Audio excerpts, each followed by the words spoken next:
The life as a parent from other students, well, yeah, it is different.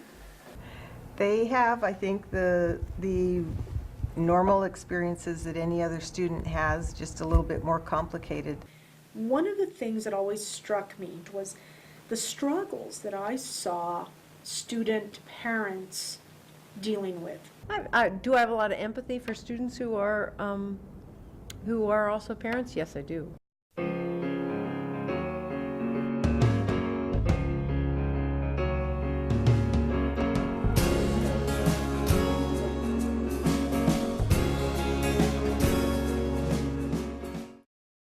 We're having more and more non-traditional students that are attending. More and more students have children. I don't know what percentage are parents. 7%. I would probably give it about 1/3 or maybe like 30% to 35%. There's a much higher percentage of students that take distance ed classes that are parents, and that's 25%. But that is normally not information we would collect. So perhaps that gives me something to think about. I don't receive financially, no. I received about $200 a semester to go to school for financial aid. Well, there's scholarships for students that are either single parents or students with children. Generally speaking, we're able to help them get independence and hopefully give them a little more financial aid than would be a student without a child that would be considered dependent. When we had a baby, it was kind of like having a scholarship. It's like getting a scholarship because my school got paid for. I got full Pell Grant, so I didn't have to take out student loans to go to school. They can receive about $3,500 per semester if they apply prior to March 1st. I got the full amount, so my school was paid for and I didn't have to take out a loan or anything. There's always resources out there that are available. You just got to go look for them. You got to search for them. Nothing's going to come to you. If you don't go out there and you don't look for it, then you're just going to be stuck. Yeah. Being stuck's not what you want. Especially having a child going to school. It's really hard to be a single parent and work and go to school, but it's definitely worth it. Being a parent and going to school, I think, is real key to being successful. If a parent decides to become a student, they have to make that commitment, and they know that that commitment is going to involve multiple roles. It causes you to be challenged, and then you as an individual rise to the occasion of the challenge and either answer it or fail, and you grow or you don't grow. Students who are parents that come to school as well, I think that must be pretty difficult. I mean, I'm doing 18 hours right now. A lot of times I have to just not concentrate on one class and concentrate on another, and that's just with classes alone. I mean, with a baby, I don't know how I could do it. Sacrifice. We both sacrificed a lot. Sports, friends, social life. My first thing that came to my head was finish school, because finishing school will allow me to provide more money or more for my child than a job at McDonald's. Because I know a degree is very important these days, especially in our economy. It's completely worth it to stay in school. Yeah. I mean, a lot of people, they do get that notion that you should drop out of school or that you shouldn't go to school anymore. You should just take care of your child. And a lot of families aren't supportive of it, and but I think things are changing in that way. Sometimes I do think maybe I'm going too long, but I think that ultimately it's going to be better one day. I'm settled in with the way the situation is, and I know what the goal is, and I'm supportive of that. NMSU does not offer health care for students, children. That's not necessarily the mission of a four-year institution of higher ed.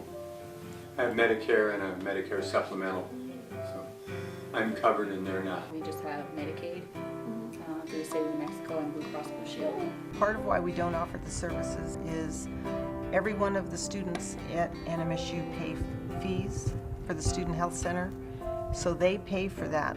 You pay for that. Yeah. I knew they had it only based off of sports. When you're an athlete and you go to like the health center, they give you a referral. Yeah. The athletic center, they pay for all your stuff. I think as an institution, if there's a way to help support that, that would be wonderful, because again, the students who are parents can focus on their education schedule to sit down and actually do homework. It doesn't always work out that way. I would see these student parents coming in with the same kinds of things. I'm struggling with my class because I'm not able to keep up with my homework. I think I probably cut them a bit of slack, certainly. If I know that their kids are out of school that day, I know it's harder for them to come to class. My feelings on extensions for assignments, missed classes, everything is itemized in the syllabus. I think regarding special treatment for students that are parents, that they should be allowed. They should be given some sort of leeway. If the teacher pushes back a date and the parents obviously plan around everything for the entire year like we do, like we have to push ourselves a little extra to turn in a paper a week early. I know they have to change everything in their routine in order to make sure that they get that paper in time. We're allowed to miss class, we're allowed to miss exams as long as it's a family emergency.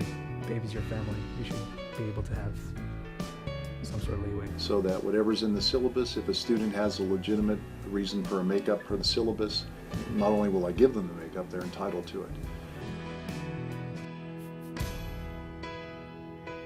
My feelings on children in the classroom, inherently it is a disruption because the classrooms are meant for college students that have been signed to take the course. But there are occasions when there's a family emergency where students are compelled to bring children into the classroom. I have not had to bring my kids into the classroom. I probably wouldn't. My kids are a little louder, kind of rowdy, and I know that would be hard for the teacher to teach and then students to concentrate, so I've never had to resort to that. I've taken them to class before.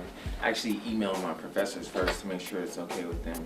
You know, I know everybody doesn't do that. So. Yeah, two of my teachers. Not all your teachers will allow it. Some do allow it, and the ones that do allow it are very appreciated. Children aren't allowed at work, so I would assume it would be the same for class.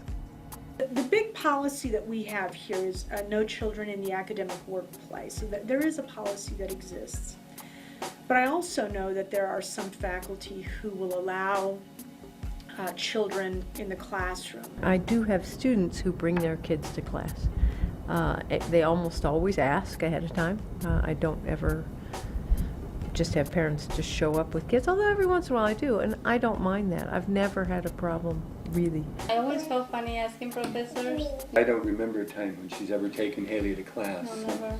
One of my graduate classes, a student had a baby and was out 1 week.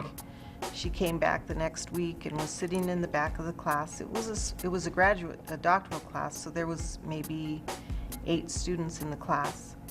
And she didn't even sit around the round table. She sat kind of in the back, and she nursed her baby. The baby didn't make any noise. We didn't hear it at all. And she was covered up, and the faculty member asked her to leave. I was standing outside to ask the teacher because I hadn't asked her before. And she was like, "Oh, this is your little one?" And I said, "Yeah, if she gets loud, I'll just come outside." And she goes, "Oh, I've been there. I totally understand." We wrote a letter to the faculty member in support of that student, but it was that person's prerogative to do that. The happy medium, I don't know where that is in terms of allowing children to be in the classroom or not. We do have to maintain policy and rules because of the setting and because of the potential for distraction both for the professors and for the other students. But that's a tough one because I also can see the struggles that students have had in having to make choices about what they do. I'm real picky. Yeah, about picky who is the takes word. care of our child. So I look for a program that doesn't have a lot of other kids, so he gets more attention. We haven't had to do anything with childcare or daycare.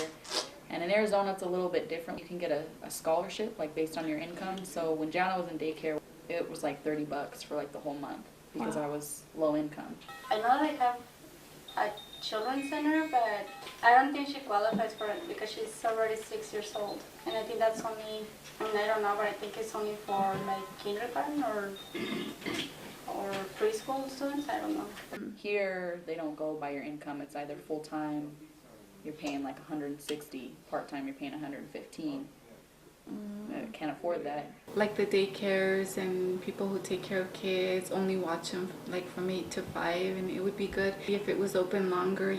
I know that the university has some childcare services for small kids. Myrna's Children's Village. I'm Nancy Baptiste. I'm the director of Myrna's Children's Village, which is all of our early care and education programs on campus. In the NMSU School for Young Children, we really give priority to students. What greater opportunity to have and to be able to have their children in some kind of a program here as infants and through at least the pre-K age. I never even thought. That's a real good thing. We're, delighted that we can offer this service. I don't see why we couldn't be noted for being a family-friendly institution. So we could also develop another aspect of it that is for students who are parents. We just feel that we really need to honor the needs of students on campus and help them out.